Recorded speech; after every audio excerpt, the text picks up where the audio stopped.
Okay, well, welcome to our 2025 annual conference. For those I've not met before, I'm Sarah Fricker. I'm the chair-elect of ALPSP and also the group head of legal of the Institute of Physics Group, and it's a real pleasure to welcome everyone here today. ALPSP is proud to represent a vibrant and diverse global community, bringing together individuals and organisations involved in the publication of scholarly information in all its forms. This conference is our opportunity to connect, exchange ideas, explore new developments, and reflect on the challenges and opportunities which are shaping our industry. I wanted to start with some exciting news for you all. Building on the success of our virtual training programme, we are very proud to announce the launch of our on-demand training courses. These are designed to provide flexibility and convenience, and they're accessible anytime, anywhere, empowering delegates to learn at their own pace. And we currently have 3 live courses: How Journals Work, Effective Journal Publishing, and DEIA and Publishing. And there's many more as well in the pipeline to look out for, such as Publishing Ethics, AI Fundamentals, and Metrics for Books and Journals. And in celebration of the launch of these training courses, we are really excited to offer conference delegates an exclusive prize draw. So all you need to do is to visit our on-demand table by the ALPSP registration desk, complete a short demo, and you'll be entered into the draw to win a free on-demand course for yourself or a colleague. So it's certainly worth doing. So this year, our conference will focus on practical implementation with the aim of enabling attendees to gain confidence in taking necessary steps to position their organisations appropriately for the challenges of today and tomorrow. We want everyone here to feel welcome, so if you see anyone standing on their own, please do take a moment to say hello. ALPSP is about building and strengthening our community, and this is a great moment to make sure everyone feels included. I want to say a really big thank you to Phil Garner and the Conference Programme Committee for creating this year's programme. The programme looks absolutely fantastic, I think you'll agree, and I'm really looking forward to the next couple of days. I also want to say a huge thank you to all our session chairs and to all our speakers. And we're really grateful to our sponsors and exhibitors for their generous support. This conference simply would not happen without you. And all their names will be on the slide, and we thank each and every one of you. And one of the really great things about our conference is the opportunity it offers to learn from and engage with people who have perspectives and experiences that may differ from our own. So please, can I just remind you of our code of conduct and ask you to treat others kindly and with respect, as I know you will. So before I hand over to Tom West to introduce our keynote speaker, I just wanted to run through some housekeeping with you, so please bear with, there are a few things to mention here. All the sessions will take place either here in Deansgate 1 and 2, or immediately next door in Deansgate 3. Coffee will be served in the Deansgate foyer, and lunch, as you may have seen, in the Podium restaurant on the ground floor. All our sessions are recorded for video and/or audio and will be used on various platforms, including the ALPSP website. Please avoid making comments or criticisms about named individuals or organisations and instead make more general comments. Our official photographer will be taking pictures during the day tomorrow and during the conference dinner and awards. If you have concerns about this in any way or flash photography, please speak with Wayne or anyone of the ALPSP team. There are no fire drills planned over the next few days, so if you hear a fire alarm, please do move to your nearest exit. And if you've not worked it out already, details on how to access the Wi-Fi can be found in the app and from the registration desk. And if you would like to update your socials on the conference, which we encourage you to do, please use a hashtag #ALPSP2025.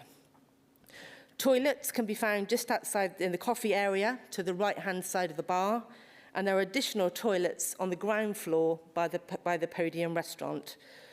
Smoking is not permitted in hotel bedrooms or anywhere in the hotel. Smoking areas are located outside the main entrance at street level. I'm getting to the end now, you'll be glad to know. There are quiet spaces on the floor above the meeting rooms, and the ALPSP team will be available throughout. You'll recognise them from wearing gold lanyards. They are very happy to answer any questions you have. So with that, I am absolutely delighted to hand over to Tom West, CEO of PLS, our platinum sponsor, who will introduce our keynote speaker, Dr. Bai. Thank you very much.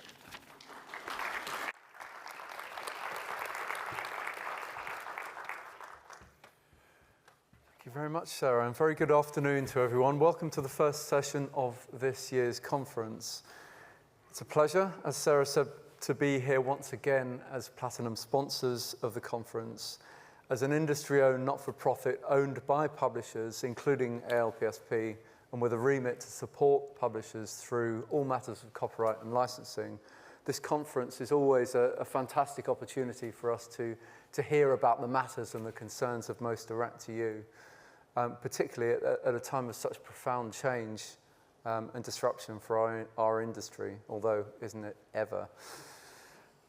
Which brings us to today's keynote, an intriguing topic that promises practical insights on driving change in academic publishing through the lens of Silicon Valley startups.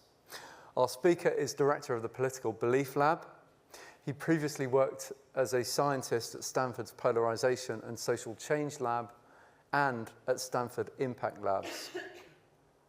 He holds a PhD in social psychology from the University of Minnesota Twin Cities, is an alumnus of Stanford Ignite, and has published widely in various leading academic journals. His work has also been featured in the Washington Post, the New Yorker, Nature, and Wired. Beyond academia, he has advised OpenAI and the White House on his areas of expertise and is the author of the Publish or Perish game, which we'll be hearing about in a few seconds' time. Please join me then in giving a very warm welcome to Dr. Max Bai.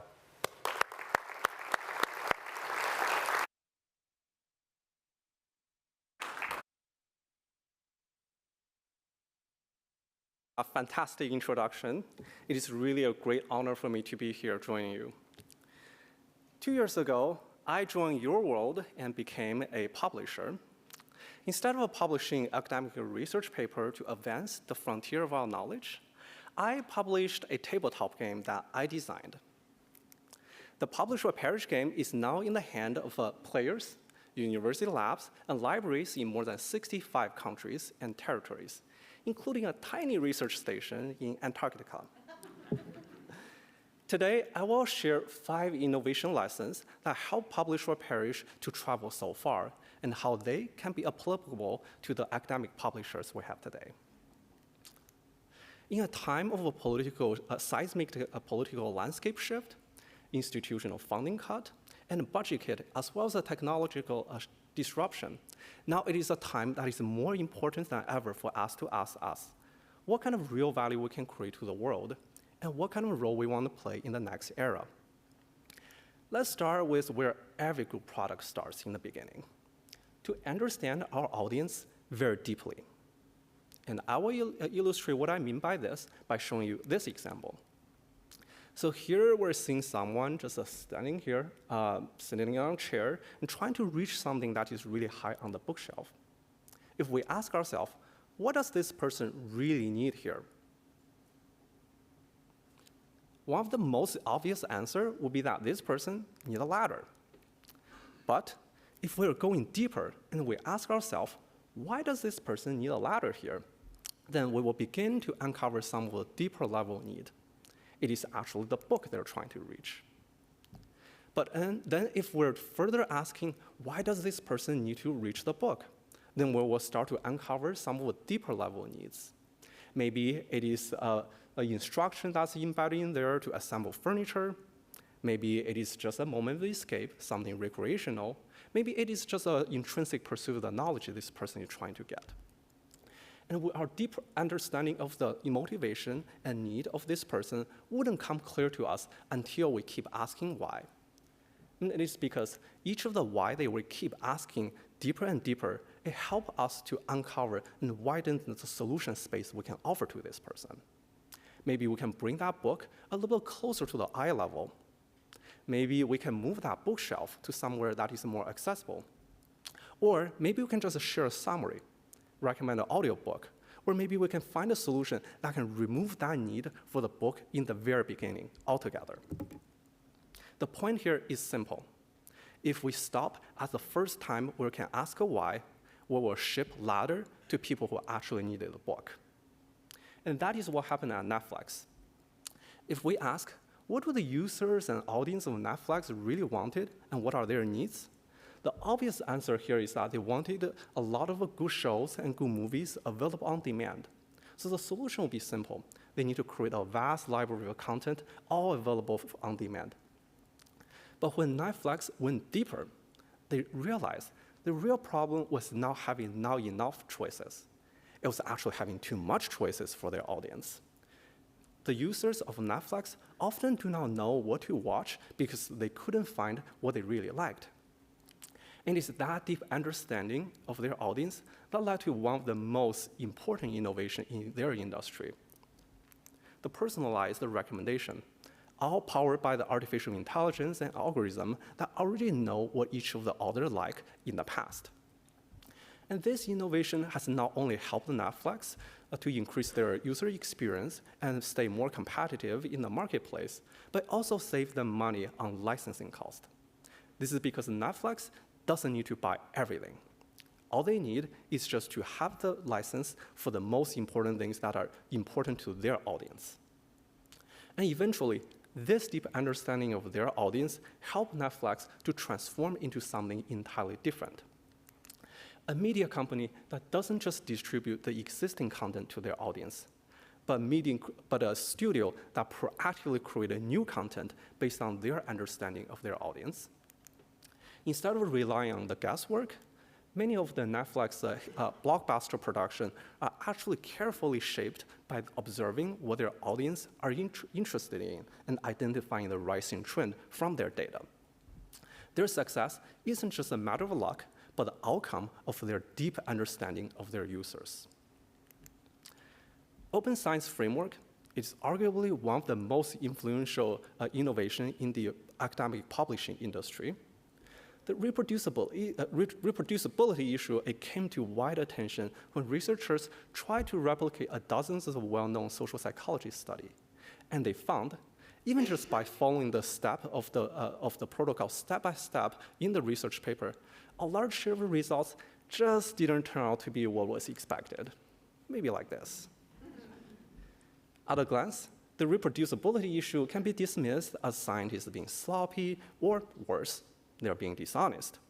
But open science framework's deep understanding of their audience told them that actually, most of the scientists, they want rigor.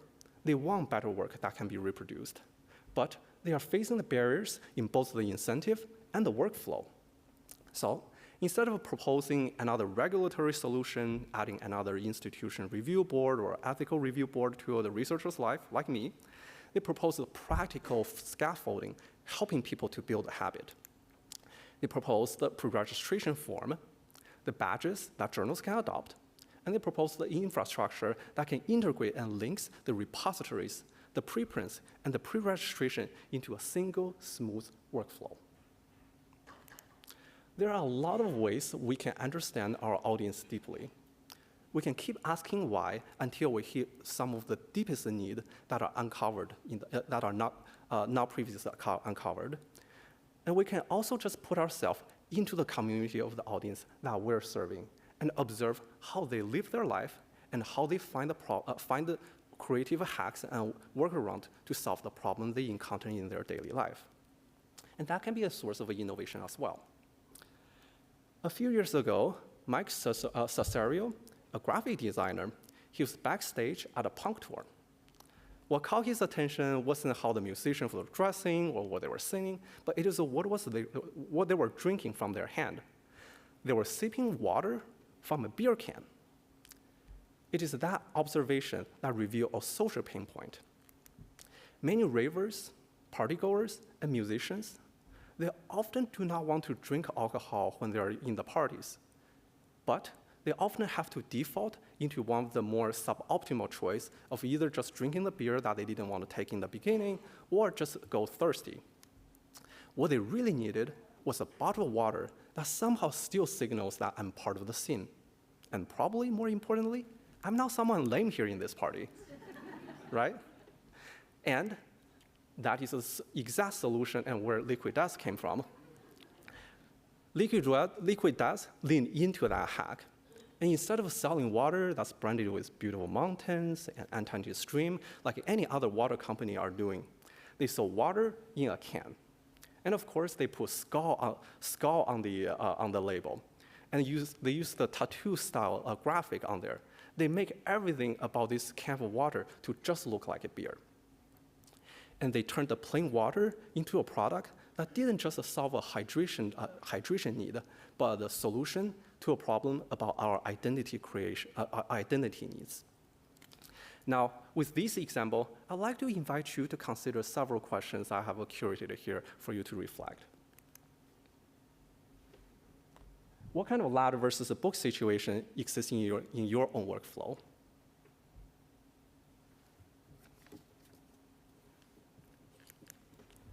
What are some of the deeper level needs of our audience that are beyond the surface one there?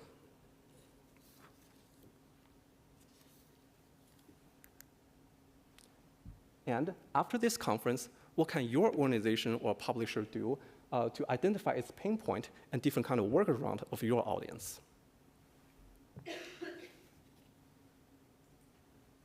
I will have all these questions in the last slide too, by the way. And for the ladder that we have, maybe this is the guy who actually needed it. And very often, once we dive deep into understanding the audience that we serve, we often discover that innovation doesn't come from giving more of what everyone else is already offering. It comes from challenging the conventional wisdom and taking the contrarian route, even if it means taking away something that people are actively asking for. When Twitter started, they didn't capture the market by offering the unlimited text space to their users. They cut the expression down to 140 characters. And that is something that they lean into. By doing this, they give up on having a comparatively more long format and nuanced argument that you can find on either Quora or Reddit.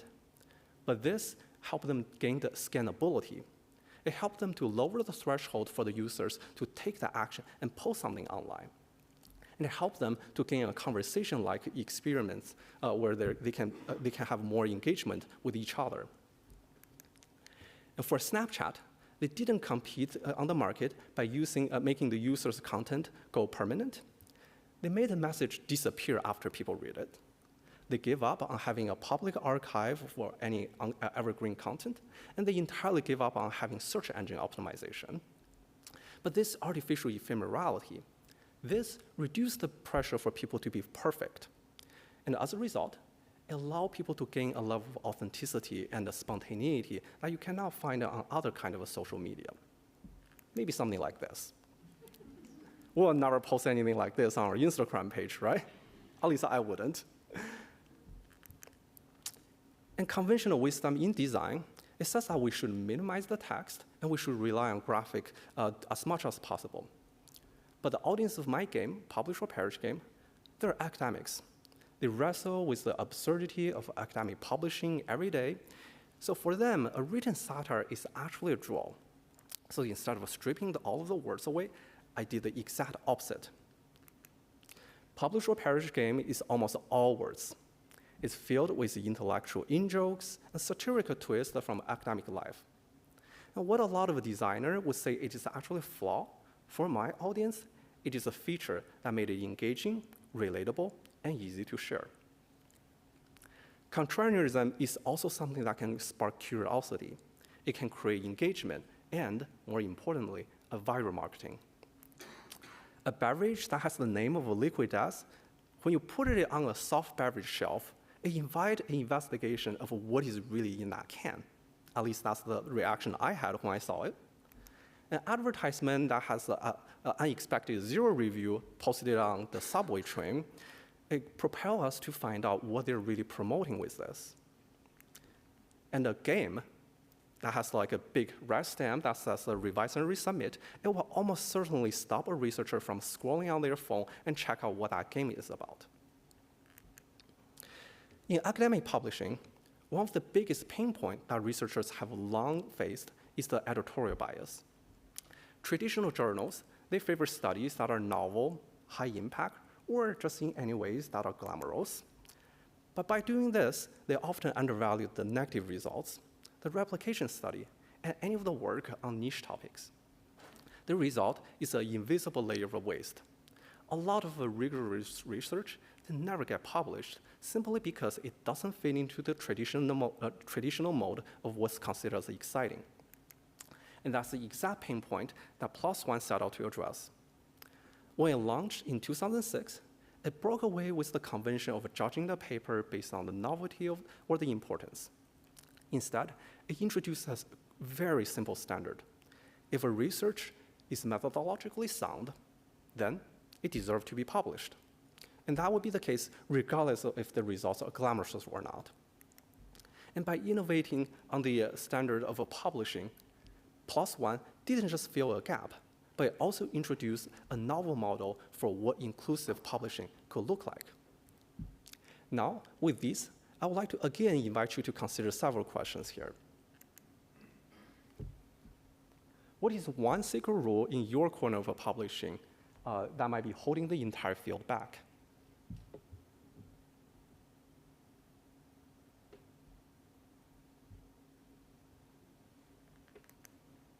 If you have to create a journal that looks like wrong by today's standard, what it will look like?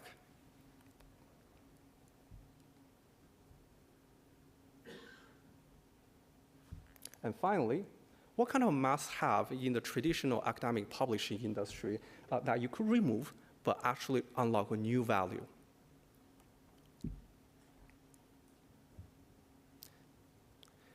I hope this question will be helpful for you, and now I would like to move on and tell you about the next innovation hack, the edge case thinking.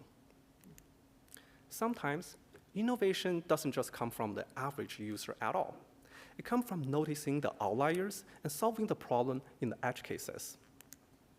One day, some farmer noticed that his wife, who lives with arthritis, was struggling with peeling an apple with a standard metal peeler.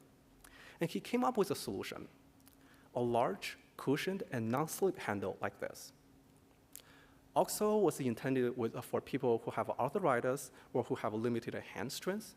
But once it launched, it turned out to be something that is easier and more comfortable for everyone to use. Today, OXO is a flagship kitchenware company with hundreds of millions of dollars in revenue annually.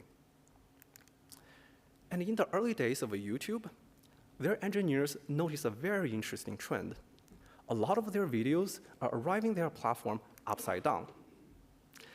And what turned out and seemed to be a user error revealed a deeper design blind spot. It turned out a lot of their users are actually left-handed. And the way they hold their phone to take pictures and make videos, when they upload it on YouTube, it naturally flipped the orientation.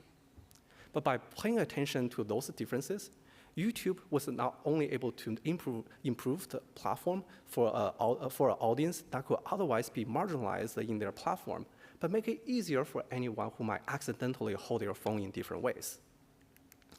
And the same dynamic can be found in the use of a closed caption. It was originally designed for the deaf and hard of hearing community audience, but now it is an indispensable feature for people who are like language learners, commuters, or just anyone who are scrolling video on their phone but on mute. Likewise, curb cuts. They were first installed to help wheelchair users to get to street easier. Yet, it is something that also ends up helping parents who have a stroller, travelers who are hauling their luggage, or just delivery workers who are carrying really heavy packages. In academic publishing, structured abstract, they were first introduced in medicine to make clinical evidence quickly digestible, but then it became a standard across many disciplines because this is easier for everyone to scan. So thanks to it, if now you want to swallow a sword and you want to find out what kind of side effect you might suffer, you can see that more quickly now. And I apply the same lens in the design of my own work, whether it's in publishing, paper, or a game. When I'm designing the graphic or figures, I ensure that everything will be grayscale friendly. And this is something that would not only make it easier for my colorblind audience, but for my paper, when it is printed on a black or white printout, it will be something that is the key information will be legible. And my game, it will also be easier to play in a low light game night condition. Design for edge cases can make our product better for all of us. The open science framework is another example of edge case thinking that eventually scaled into something bigger. The initial spotlight on reproducibility issue, it came from psychology, but the deeper issue, the unclear incentive, the ad hoc workflow process, and the fragile documentation, these things showed up again and again across biology, medicine, economics, and beyond. An open science framework is an accessibility feature for psychology. The registration, the badges journal can adopt, and the integrated workflow. These things, they started as a targeted fix for psychology, but later it became broadly relevant infrastructure for all fields to use. Solve a sharp need in one community, we can often uncover a general solution for many. Now, like before, I'd like to again invite you to consider 3 questions here I hope will be helpful for you to reflect on. If you focus on one outlier scenario, what would that look like?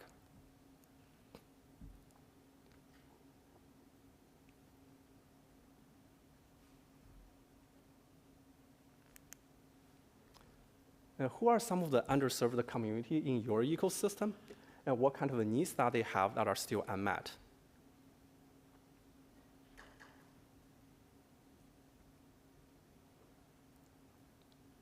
And finally, if you have to redesign your product to accommodate some of the edge cases, whether they are the slowest, least experienced, or more frustrated and difficult users, what would you do differently about your product?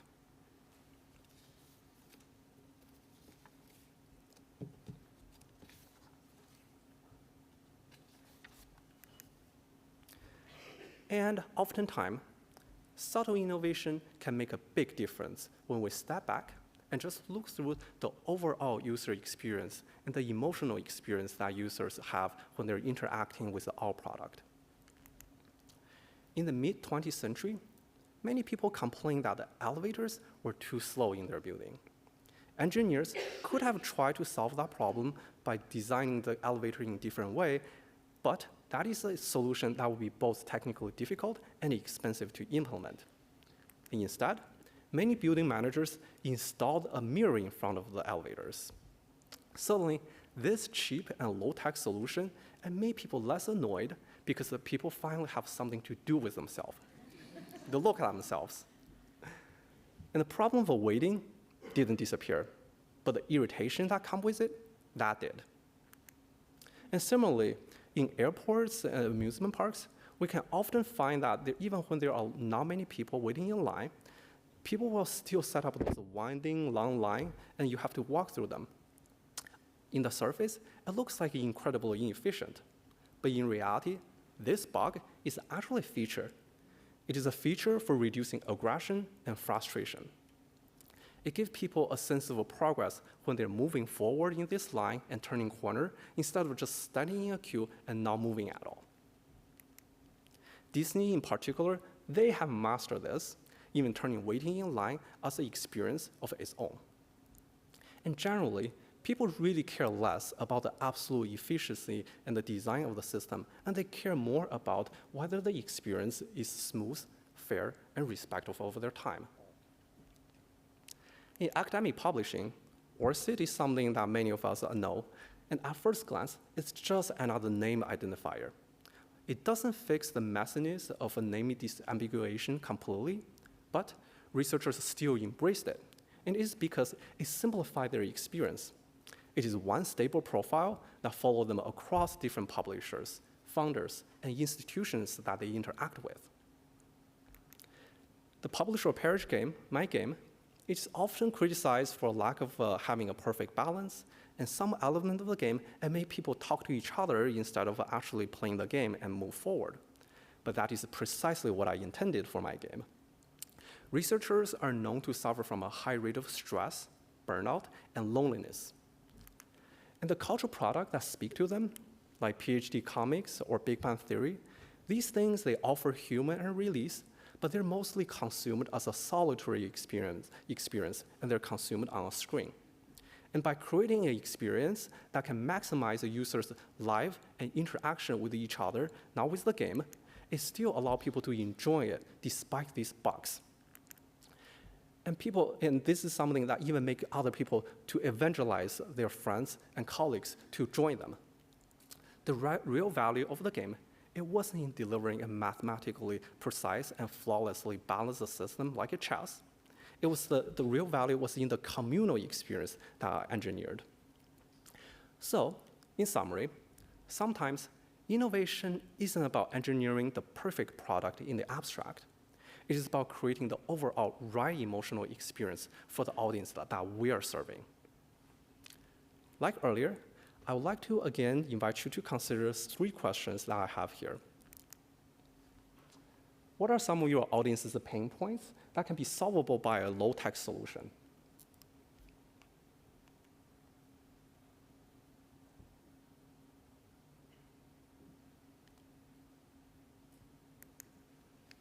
And how can you transform an unavoidable friction into part of the experience itself?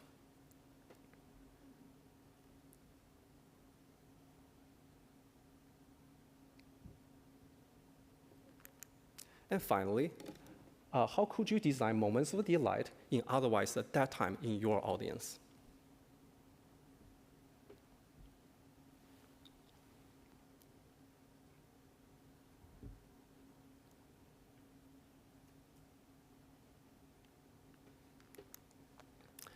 But no matter how creative or groundbreaking an innovative idea is, there's a crucial next step. It is to close the feedback loop quickly. Innovation isn't just about the spark of a brilliant idea we have or building something that's different from what everyone else are doing. It is about closing the feedback loop. It is about continuously modifying and rebuilding. It is about gathering the measurables and learn from the audience whether we're heading into the right direction or not. It is about the fast validation of just one hypothesis. Do our users use our product in the way that we think they do? And this is something we can only find out by just putting it in front of our audience. So if that's the case, it will just be better for us and more efficient to find out about that early on instead of making any major and expensive investment in the first place. In fact, all big tech giants in the Silicon Valley, they started by testing if a low-tech and very manual solution that has like a minimally viable use case can still somehow gain traction from their audience. It really doesn't have to be anything fancy. Something like this works just fine. But the point here is that we need to put something in front of the user so that we can close the feedback loop quickly, and so that we can learn about whether we're delivering the right solution to them. And this is something we need to do before we're making any major and expensive investment. When Uber started, the map in their app showed these little cars. It's pretty similar to what we're seeing today. And it shows like all these cars driving where you are, but in reality, there was actually no car at all when you're opening the app. If you're trying to request a ride, the founder will receive a notification, and they will manually call up a black car service and send in a driver urgently. But they were testing just one hypothesis. Will people trust the idea of summoning a ride from their phone? And it's that scrappy and very manual experiment that validated the concept and revealed many of the insights on what they should build or should not build next. And in the early days of Pinterest, the founder would personally go to the Apple store in downtown Palo Alto, and he would personally load up the Pinterest website into the demo computer in there. And then he would, of course, just stand back and watch people use it. Are people confused, and what they wanted to do next that they are struggling with? Of course, he was eventually kicked out, but then he just moved on to the Apple store in the next door. But it is this kind of a live and low-cost interaction and testing that allow him to close the feedback loop quickly. and give him the insights that one can never gain by sitting in a room, brainstorming, analyzing. And using the scrappiest possible way to test and validate our hypothesis is not only capital efficient, but it is something that can also help us get into the next iteration faster. And eventually, this can compound into a big difference over time. Fast and efficient execution that closes the feedback loop quickly, it is also something that can separate enduring and innovative company from loud competitors. Wimdu was an Airbnb copycat, but it was launched with far more capital than Airbnb. Whatever Airbnb started doing, Wimdu will just follow the step, except that they do that with more money. At the peak, it almost looked like Wimdu is going to take over the Airbnb's marketplace anytime soon. But under the surface, Wimdu's growth was driven by ads. It was driven by funding, and it's more so by their improvement on the user experience and the product. And that resulted in a lower quality of a listing, a worse unit economics. And Airbnb decided to just wait it out, and they continue to test new features and innovate and improve their product relentlessly and close their feedback loop fast. So instead of chasing the news headlines and vanity metrics, such as how much money they have been raising, they were able to optimize for user retention, the repeated stays, and the client satisfaction. The founder of Airbnb, Brian Chesky, later on, when he described their strategy on what to do with Wimdu when they showed up, was that, well, now they have the baby, they gotta raise it too. The copycat collapsed in 2018, but the team that kept on innovating and closing their feedback loop fast, they lived until today. When we innovate through reiterative testing to make our core product, to make our users happy and build a solid foundation for the product, whatever the competitors do can be almost entirely irrelevant. And frankly, the same thing actually happened to the Publish or Perish game. When I was about to launch the Publish or Perish game, I found that there was actually a couple of other games that have the same kind of underlying themes about publishing academic papers. And some of them even have the exact same name, Publish or Perish, either as the name of their game or part of the title. The idea of publishing paper, that is easy to have, but none of them actually made it to a full commercialization and distribution. It is the tight execution that closed the feedback loop continuously that created adoption and the impact in the end. For example, in one of the game testing sessions, someone spontaneously yelled, "Congratulations on your publication," when someone won one of those manuscript cards. And later on, I noticed that all other players started to adopt the same behavior. So from that observation, I codified that little ritual into the rulebook. It then became a signature move of the game, and it also became an organic growth engine. When people are playing the game in a public space, it turns head, it sparks curiosity, and it draws new players to come in and join them. Moments like that, it can never come from having more funding or without getting the repeated testing. And it's only through this reiterative testing and closing the feedback loop fast we can identify new sources of innovation like that. The same thing actually even applies for physical infrastructures. On Stanford campus, there used to be this really notoriously chaotic intersection. The undergrads, they give it a lovely nickname.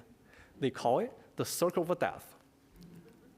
I frankly don't know how to feel about the fact that my office was right next to this thing, but I'm glad that they finally got rid of it. They had an idea of solving that problem by building a roundabout, and that is what it looks like today. But before making any major investment and financial commitment, the team quickly closed the feedback loop by just putting several orange cones in the center, and they have a couple of people holding up the sun and to make a temporary roundabout right there. They watch closely. Does this thing improve the traffic flow? Do people understand how they can use this thing? This experiment, it costs almost nothing. But this is something that gives them the insight on where they should spend their money, how they should design it, and it gives them the confidence and the evidence to move forward. Deferring expensive investment until the validation is also how a lot of ventures launched in the Silicon Valley. It is a classic Silicon Valley move to build a very simple prototype and then set up a landing page and ask for a small deposit to reserve a copy of that thing. Put it differently, they have people vote for an innovative idea with the most and best indicator possible, their wallet.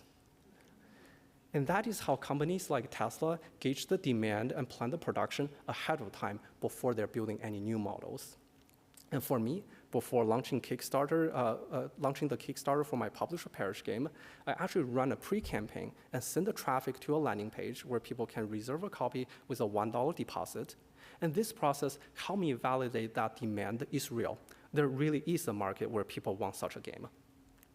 Additionally, the numbers I'm getting from the reservations help me A/B testing the landing page variants, the ad creative, and the marketing strategy before launching the Kickstarter.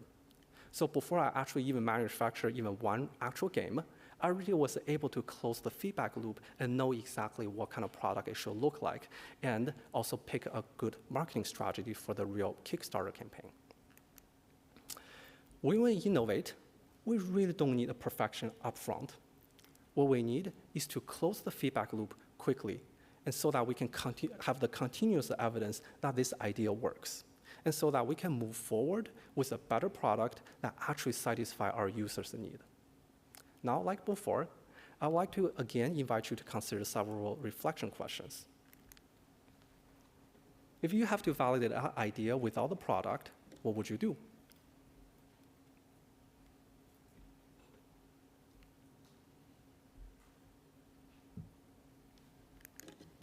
And how can you design a quick experiment that can reveal the user's behavior instead of just relying on what they're saying?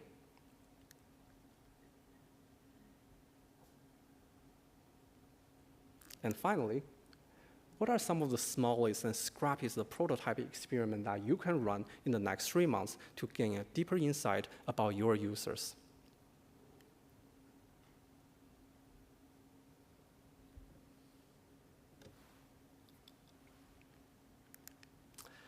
Now, I would like to zoom out a little bit. When we're talking about innovation, it is easy to only think about new technology or new products, but innovation can also be about the business model itself. That is, how something is funded, sustained, and eventually scaled into something bigger. That matters today more so than ever because we're in the middle of a seismic shift in the political landscape with tightening budget and funding cut from major sources. The traditional models that sustain the publishing industry for decades is now under pressure. But this doesn't just create challenges for us. It also creates a new opportunity for us to think differently about what kind of a role we want to play in the next era.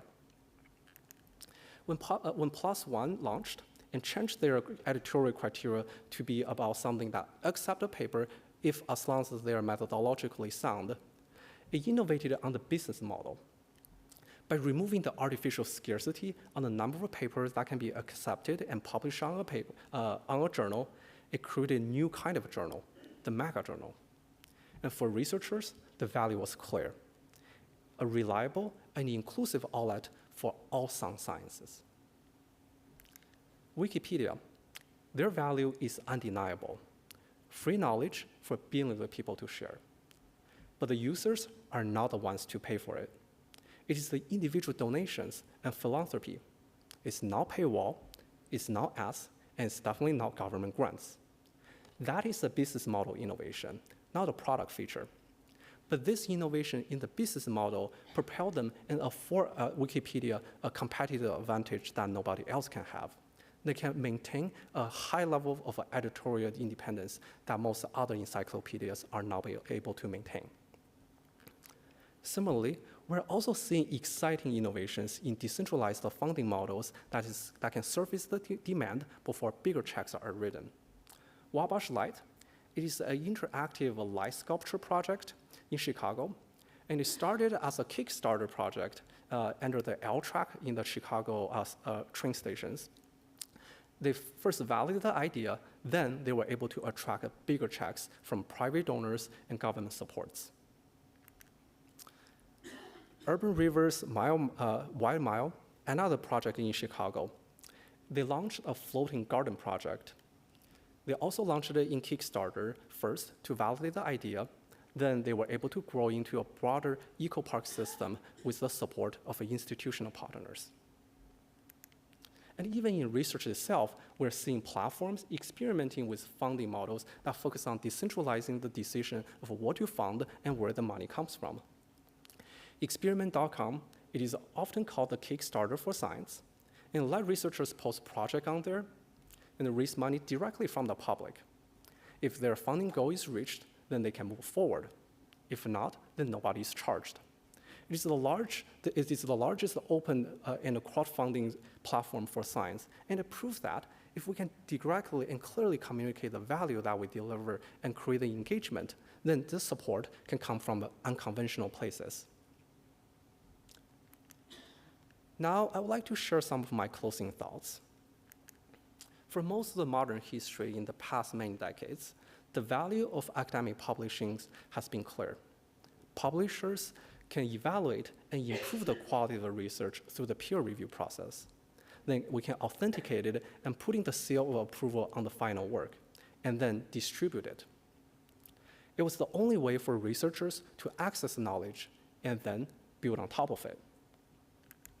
Today, new technologies like a large language model, they're beginning to circumvent many of those conventional steps. We can already ask ChatGPT about an idea and instantly be showing supporting or dissenting results. And we can do that without ever opening up a PDF from a journal, like this. On the surface, one hand, this can democratize access to knowledge and make research accessible by a broader audience. But on the other hand, it undeniably tilts the balance of power and forces us to rethink what kind of role publishers want to play today. Delivering value through continuous innovation is the only currency for long-term sustainability, whether that is in the product, the process, or the business model itself. If we do that, we won't just weather the challenges, we will redefine the next era of scholarly publishing. And with that, I will close this talk by thanking all of you for your attendance today. Thank you.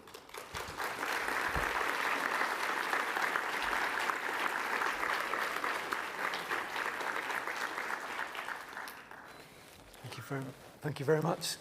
Is this working? Good. We do have plenty of time for questions from the floor, and I think we are picking up questions on the Attendee Hub website and app.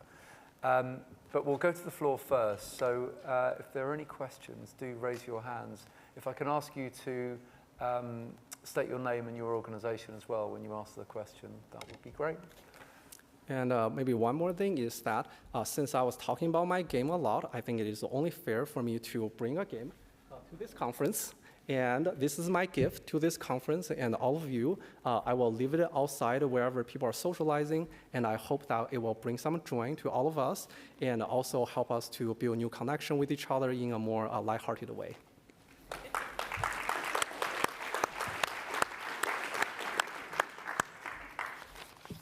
Do we have any questions? We have some roving mics, I gather. Okay, one in the front row there, first of all, and then at the back.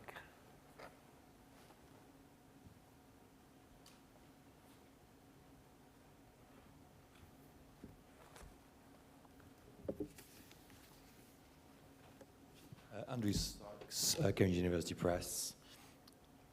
As a researcher, what would a moment of delight in the otherwise dead time of publishing look like for you? What sort of things would you like to see publishers addressing? So the question is, as a researcher, what kind of moment of delight can I create? I think that would be like in writing the paper. If like, I would just say I would say there's like different ways of writing papers, and there are ways of just like really structurally explaining why this is something needed.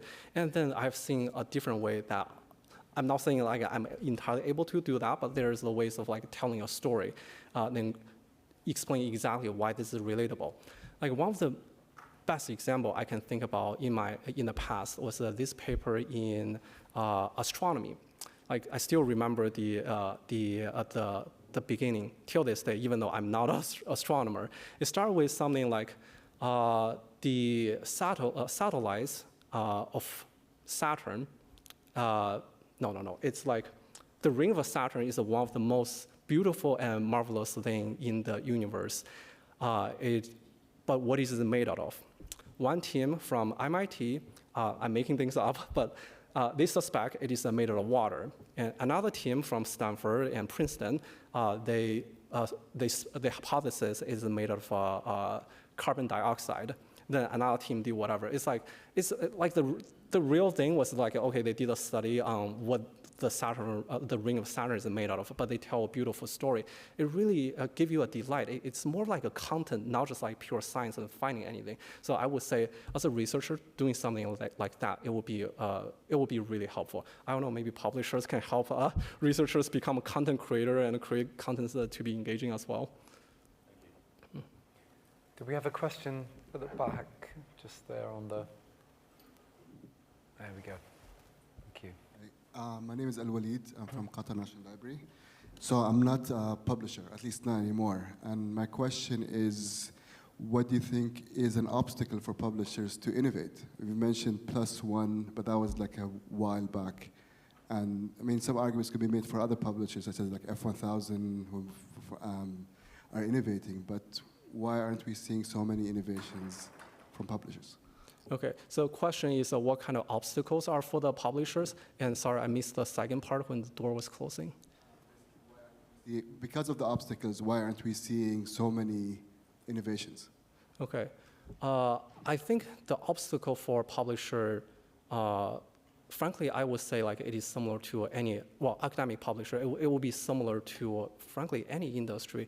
I hope some of what I discussed here, including like a deep understanding of the audience, that is helpful. But and a lot of the time, it's also just easy for whether it's a publisher or like any of the Silicon Valley small startup I've seen, like just following what everyone else is doing. It's like, okay, this is the hot thing. Everybody's doing AI. Then let's jump on AI and see how we can put a wrapper on LLM, then it becomes another literature synthesizer, it becomes another workflow, whatever thing. But like, what about the audience? It's like not really inserting themselves in the audience shoes. It is that part that I'm seeing missing. But mostly in the Silicon Valley startup sphere, more familiar with how they're doing. But I don't know if that's the same case for academic publishers, given that, frankly, I'm a game publisher. But anyway, that's my 2 cents. Hopefully that's helpful. Got a couple at the back there, I think.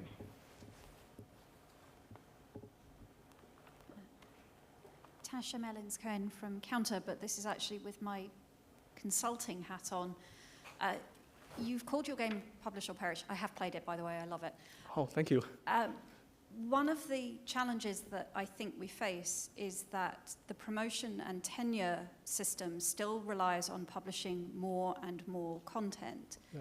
So have you been able to get your game into institutions to have vice provosts and such like think about changing their incentive system to reduce the pressure to perish?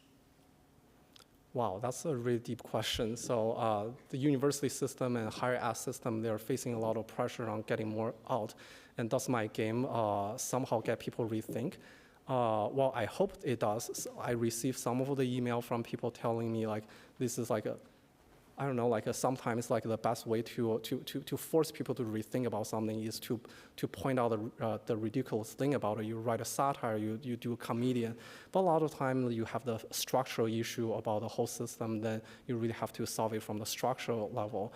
This is something I don't think my game can ever achieve, but I do hope that it opens up a dialogue for the society, not just among academics, but the society generally, to think about what kind of a system we're working in and what kind of constraint we can make breakthrough in. So there's that.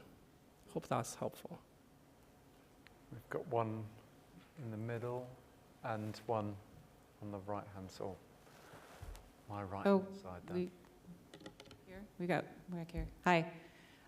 Heather Staines from Delta Think. Have not played the game, but would really like to. I'm a historian by training, and I really love to see when there's, publications where they say, we found this game from Pompeii, or we found this game that the Incas played, and then there's a lot of talk like, well, what do you think this game was, and was it really a game, and how did that tell us everything we need to know about society? So if in the future your game is really the only surviving clue Pressure. to what academic publishing is or was about, what do you think the future archaeologists would think about us? But how can we make sure that we tell a better story so that that's not the case? Well, first, I hope that my game won't be the only thing survive. In our civilization, there are far more beautiful and monumental things that are more important than my game to preserve for the next, century. But I think, my game, I think, it does touch on to some of the deeper layer things. It does. It's not only when I designed the game, I didn't only want this to be a sort of a surface level and shallow fun. I also inserted things that I deliberately wanted to cultivate curiosity from younger generations, from people who are not academics. First, the overall feeling of academics life. I think that's interesting, Big Bang Theory show, when you're not in academia, you watch that show, it's oh, this is the lifestyle of academics, and maybe I should explore that. But also, I inserted a trivia component. I was very intentional and heavy-handed on making sure they're interesting for people to share. That is one of the pain points I identify in the trivia game market. And all of my trivia questions, they were peer-reviewed, so I make sure the content is authenticated. And it did show really good evidence among people who are not academics, particularly high school students or younger, to express interest in further learning about the subjects that I'm covering in there, whether it is in the cultural studies or anthropology findings or things like in astronomy. It's I do hope that people will see academia in not just this hilarious lens, but also see that, oh, we created all this beautiful knowledge that spark curiosity, that help us to move forward in the progress of humanity. And this is something that can inspire people to join academia.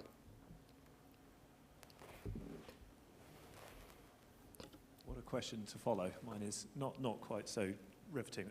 My name's Dan Shanahan. I'm from PLOS, actually. I found this, I really enjoyed your talk, and I find that the 5 questions you've presented, or 5 things to consider, fascinating.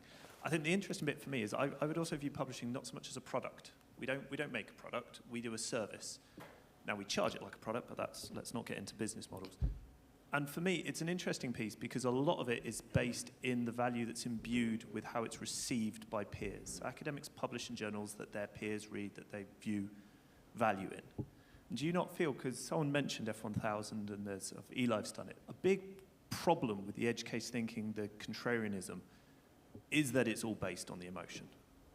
And I think a lot of publishing is really well tailored to that emotion because you're looking, Nature is sitting there and people love publishing in Nature. They get respect for it and it's all tailored towards that emotion. And maybe we need to broaden which emotions we consider rather than that sort of pride piece. But I think a lot of publishing is almost too focused on that. And do you feel that actually sort of undermines the contrarianism, the edge case thinking, the deep understanding, because we are so zoned in on this prestige element, this success, this tenure, promotion, recognition, that we are perhaps missing other opportunities? Yeah, that's a very good question. First, I want to say, I use the word product more broadly, including service that, say, Goldman Sachs provide to, for the M&A deal or a legal firm doing. Whatever we're designing and producing and add some value to the world economy, I say that as a product. And I would say academic publishing is actually a product that is very similar to a lot of what we see in Silicon Valley. It is a network product where you have the, speaking of which, I really recommend this book I recently read, just called Network Product. And it is similar to Airbnb, or Turo or Uber, you have the hard side of the problem, the supplier who have excess capacity in something or who have something to share with the others. Then you have the demand side, the quote unquote easier part, the clients for Airbnb or people who take rides on Uber, and they have different kind of needs. And it's usually when we see that there's like a mismatch and there's like an underlying intention for information to flow a certain way, for capital to flow a certain way, for our skill, knowledge, or whatever thing we can provide to flow a certain way, but there's not a marketplace, then that is where innovation can come from. For publishers, on one hand, we have the scientists, the harder part of this this network product. They have knowledge they want to share. Then on the other side, maybe also scientists who are readers and they want to read it. The question is like, how can we bridge the connection in the most efficient way possible? So that is saying this from the publisher perspective. Of course, there's like hierarchy, there's like a higher level issues about incentive system. But I also do see that there are entrepreneurial, creative, and innovative ideas. We can change that incentive. For example, again, like open science framework. I feel kind of bad to just keep using the same example about that, but their creation of all these badges, that is something that added value. In some of the tenure cases, like how many of those papers you have actually adhere to the open science practices, those things eventually accumulate to be something that matters when people evaluate someone's work. And also we're seeing on the other side, the issue where people say, there's a couple of countries, universities, they have people just have paper meals that are not necessarily reproducible, and those things are problem. And the institutes, they don't like it either when their professors are exposed to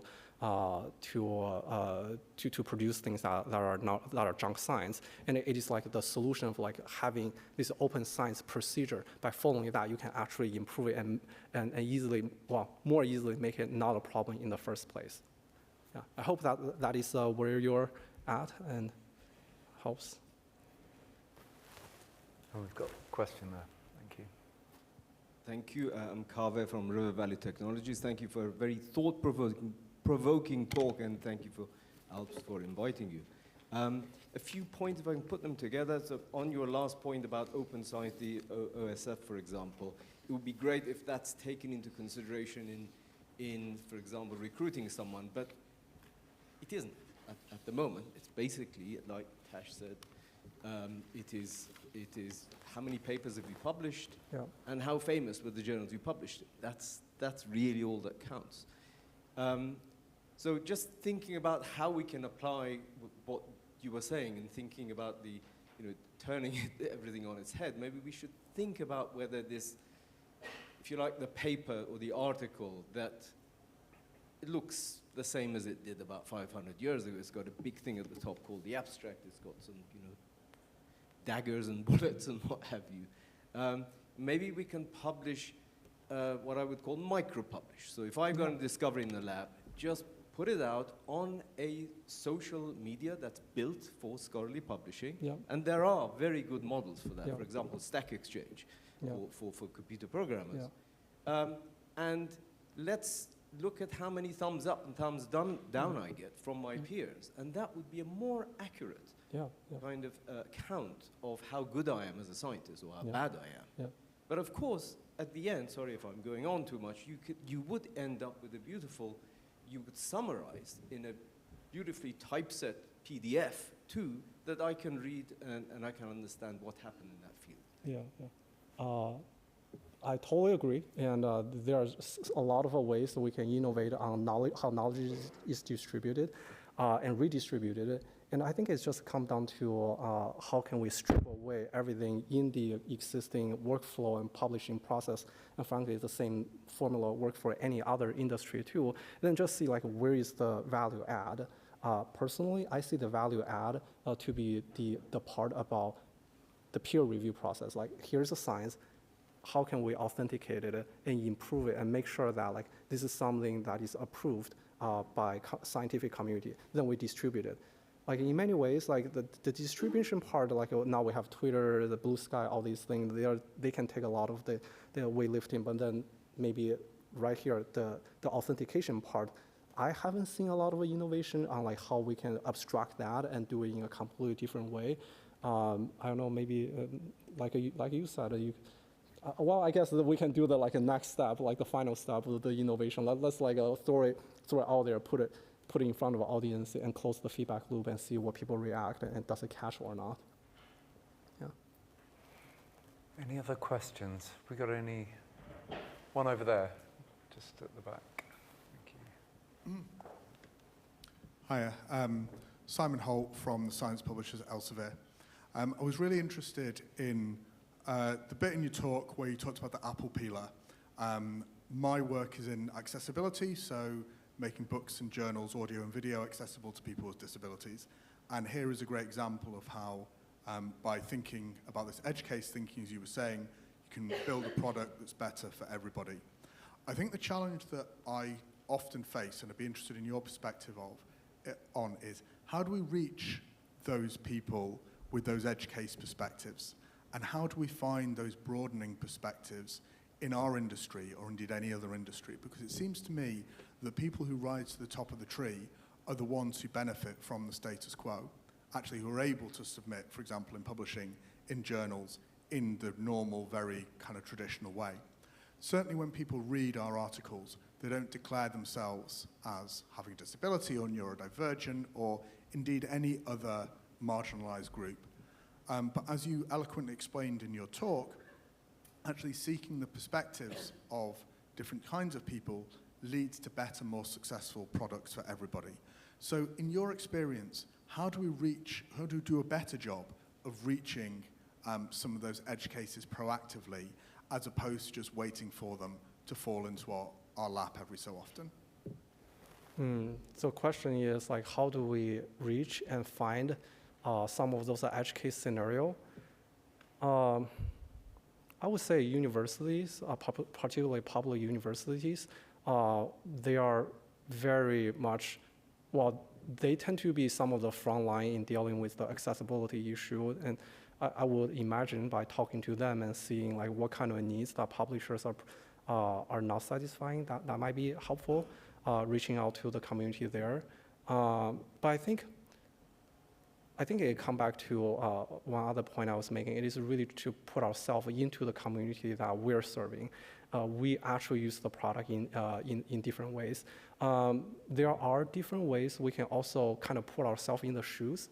Forgot the name, but essentially you can use different props when you're designing physical product, like say, does something actually look as physically distinguishable? You can wear a pair of glasses that make it look like you are suffering from, don't know how to say that word, astigmatism, the things that where the light go all the different places. And then you see whether the product is actually easy to use, it's easy for you to find a button or not. Then there are there are ways you can wear like prosthetics, and then see if the physical infrastructure is easy to navigate for people who have a particular kind of accessibility needs. There's a whole process about that. Hopefully these two pointers are helpful. Time for one more.